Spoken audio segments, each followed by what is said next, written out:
აზერბაიჯანის პასუხი ოცნებას ალიევის კონტროლირებადი სამთავრობო მედიის ინფორმაციით თბილისსა და ბაქოს შორის ურთიერთობები იძაბება ოცნების სატარიფო დემარშის საპასუხოდ აზერბაიჯანის სომხეთთან სარკინიგზო ხაზის აღდგენის შესაძლებლობას განიხილავს.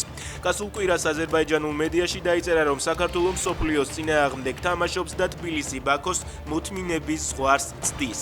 ამის პასუხად კობახიძემ რკინიგზას აზერბაიჯანიდან სომხეთში საწვავის ერთჯერადი უსასყიდლო ტრანზიტი დაავალა.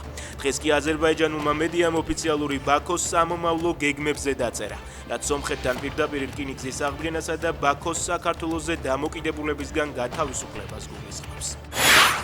პოლიცია შშმ პირს ფიზიკურად გაუსწორდა 20 წლის ბიჭს გონების დაკარგვამდე სცემეს, ინფორმაციას ტv პირველი ავრცელებს. მათივე ცნობით ფიზიკური ძალადობის ამსახველი კადრები ნაცემი კაცის შვილმა გადაიღო, რომელიც დააკავეს. ის ძალადობაში პოლიციელ ვახო აბაშვილს ამხელს.